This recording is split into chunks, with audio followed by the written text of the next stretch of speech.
अगर मैं अपने धर्म को बचाने के लिए गुंडा साबित इनके नज़र में होता हूं तो मैं गुंडा ही सही हूं उनके लिए। हमारे कार्यकर्ता चाकू लेके घूमते हैं, ये फालतू बात है। यहाँ पर अवैध रूप से चर्च लगाया जाता है।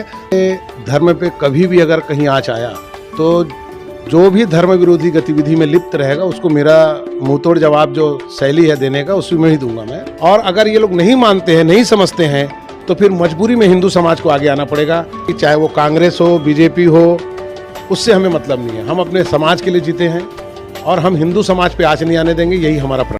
नमस्कार, आप देख रहे हो न्यूज़ CG 24। आज हम बात करेंगे धर्मांतरण को लेकर। देखा जा रहा है कि छत्तीसगढ़ में धर्मांतरण एक बहुत बड़ा विषय रहा है और साथ ही आज हम पहुंचे हैं दुर्ग क्षेत्र में, जहां हम बात करेंगे छत्तीसगढ़ बजरंग दल के प्रांत के संयोजक श्री रतन यादव जी से और विस्तृत चर्चा करेंगे। सर, सबसे पहले आपका न्यूज़ CG 24 में बहुत बहुत स्वागत है। धन्यवाद। सर, देखा गया है सर, दुर्ग क्षेत्र में लगातार धर्मांतरण का मामला सामने आते जा रहे हैं, जिसका आप लोग विरोध भी कर रहे हो। सबसे पहले क्या कहेंगे इसको लेकर, जो दुर्ग क्षेत्र में बहुत तेज़ी से बढ़ रहा है धर्मांतरण? देखिए, ऐसा कहना कि तेज़ी से बढ़ रहा है, ऐसा नहीं है। ये तो बढ़े हुए ही हैं। ये मिशनरियों का आतंक तो चल ही रहा है। अभी आपको मैं बताना चाहूँगा कि विनायकपुर अंडा में भी लगातार ये लोग धर्मांतरण का कार्य कर रहे थे। प्रशासन के साथ हमारी बैठक हुई, उसमें मना किया गया कि आपको नहीं करना है। किसी के घर को आप चर्च बना करके आप जिस प्रकार का धर्मांतरण करने का कार्य कर रहे हो, सबको आपको बंद करना है। बावजूद उसके इनकी हिम्मत इतनी है, ये फिर वहीं चर्च लगा करके अपना काम करने लग गए। मतलब ये प्रशासन की बात को भी नहीं सुने। तब कार्यकर्ता तो स्वाभाविक बात है, सब विषय को लेकर के फिर उग्र हो गए और फिर जा करके वहाँ पे तनाव जैसी स्थिति बनी और फिर प्रशासन। सर, वही हम बात करते हैं डी-मार्ट पोतिया दुर्ग क्षेत्र का, जहाँ पर कुछ दिनों पूर्व आपके कार्यकर्ताओं द्वारा वहाँ पर चर्च में जाकर मारपीट किया गया था, ऐसा आरोप है ईसाई समाज का। इसको लेकर क्या कहेंगे सबसे पहले? और उसको लेकर उन्होंने ज्ञापन भी दिया है कलेक्टर को और IG को, क्या कहेंगे इसको लेकर आप? क्या है, ये झूठ बोलते हैं बहुत। अगर हमारे कार्यकर्ताओं ने अगर मारपीट किया है तो उसका वीडियो तो लोग बनाते हैं। कहाँ है वीडियो? दिखाएं ना इसका। सिर्फ मुंह से बोल देना कि कार्यकर्ताओं ने जा करके या हमारे साथ घुस करके हमारे चर्च में मारपीट किया, ये तो इन लोगों का काम है बोलना। झूठ बोलना इनका सदा दिन का काम है।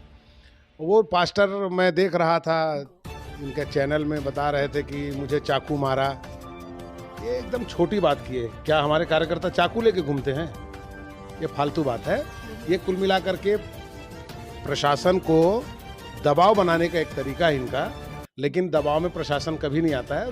प्रशासन तो दोनों पक्ष को देखेगा ना, दोनों पक्ष को सुनेगा। वो उनका भी पक्ष सुने, हमारा भी पक्ष सुने।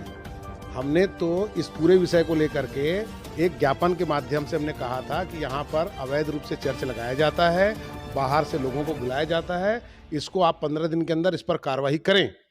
प्रशासन ने, SDM साहब खुद आकर के ज्ञापन लिए और उन्होंने कहा था कि हम यहाँ पर अभी फिलहाल यहाँ पर कोई जमावड़ा नहीं होगा। बावजूद उसके दूसरे दिन ये सब होने के बाद ये चर्च में फिर एकत्रीकरण किए तो किसी ने कार्यकर्ताओं को सूचना दिया, तो वहाँ पर जाकर के कार्यकर्ताओं ने सबसे पहले पुलिस को बताया कि यहाँ पर ये सब फिर से लोग जमा हो गए हैं और ये ठीक बात नहीं है, आप इस पर कार्रवाई करिए। उसके बाद ये ईसाई मिशनरी समाज के लोग थाने का घेराव करके दबाव बना रहे हैं कि हमारे को घुस के मारपीट किए। ये सरासर गलत बात है। आपसे उसको देखा, ये लोग बिखला मतलब चिल्ला चिल्ला कि इधर बोल रहे कि हमारे को मारपीट कर दिए। मतलब ऐसा कुछ भी नहीं हुआ है, ये सब झूठ बोल रहे हैं लोग। सर, कई बार देखा जा रहा है कि ईसाई समाज द्वारा आपको गुंडे को उपाधि दिया जाता है, रतन यादव, तो उसको लेकर क्या कहेंगे आपके उपाधि को? देखिए, उनका काम है, वो कुछ भी बोल सकते हैं, मुझे कोई फर्क नहीं पड़ता है। मेरे धर्म पे कभी भी अगर कहीं आँच आया तो जो भी धर्म विरोधी गतिविधि में लिप्त रहेगा उसको मेरा मुंहतोड़ जवाब जो शैली है देने का उसमें ही दूंगा मैं।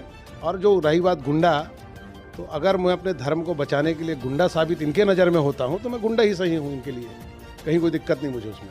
सर, आने वाले समय में धर्मांतरण को रोकने के लिए छत्तीसगढ़ बजरंग दल द्वारा कौन कौन से और प्रयास किए जाएंगे? क्योंकि देखा जा रहा है कि अभी कई बार विवाद भी सामने आते जा रहे हैं, लेकिन ऐसा कोई स्थिति परिस्थिति नहीं है जिसमें विवाद भी ना हो और धर्मांतरण रुक जाए। देखिए, इस विषय को लेकर के हम पुलिस अधीक्षक साहब से मुलाकात किए हैं। हमने कहा है कि प्रशासन हमें सहयोग करे ताकि इस प्रकार की गतिविधियों में लिप्त लोगों को सीधा सीधा हम जेल के सलाखों के पीछे डालें।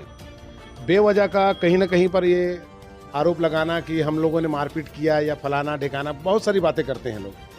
हमने पुलिस अधीक्षक महोदय से कहा है कि हमें अगर ऐसी कभी कोई सूचना मिली तो हम सबसे पहले आपको सूचित करेंगे, उस पर उचित कार्रवाई हो, और अगर ये लोग नहीं मानते हैं, नहीं समझते हैं, तो फिर मजबूरी में हिंदू समाज को आगे आना पड़ेगा। और हम छत्तीसगढ़ बजरंग दल के कार्यकर्ता हजारों की संख्या में पूरे छत्तीसगढ़ में फैले हुए हैं। जहां पर भी होगा हम उसका विरोध मुंहतोड़ तरीके से करेंगे। रही बात सरकार की, चाहे वो कांग्रेस हो, बीजेपी हो, उससे हमें मतलब नहीं है। हम अपने समाज के लिए जीते हैं और हम हिंदू समाज पे आँच नहीं आने देंगे, यही हमारा प्रण है। सर, न्यूज़ CG 24 का अपना कीमती समय देने के लिए बहुत बहुत धन्यवाद। ये हम सीधे जुड़े थे बजरंग दल छत्तीसगढ़ के प्रदेश के योजक रतन यादव जी थे, जिन्होंने धर्मांतरण पर सीधा तंज कसा ईसाई मिशनरियों पर। उन्होंने कहा है कि जब जब हिंदुत्व का धर्मांतरण करने के ईसाई मिशनरी अगर सामने आते हैं तो उसका मुंहतोड़ जवाब दिया जाए। वही उन्होंने आरोप लगाया कि ईसाई मिशनरी द्वारा लगातार गलत बयानबाजी किया जा रहा है, और साथ ही उन्होंने आरोप लगाया है कि जो ईसाई मिशनरी द्वारा जो IG का और कलेक्टर का जाकर ज्ञापन दिया गया है, कहीं ना कहीं ईसाई मिशनरी द्वारा एक बहुत बड़ा झूठ है। देखना यह है कि आने वाले समय में धर्मांतरण को रोकने के लिए किस प्रकार से छत्तीसगढ़ बजरंग दल द्वारा कदम उठाया जाता है। बने रहिए न्यूज़ CG 24 में।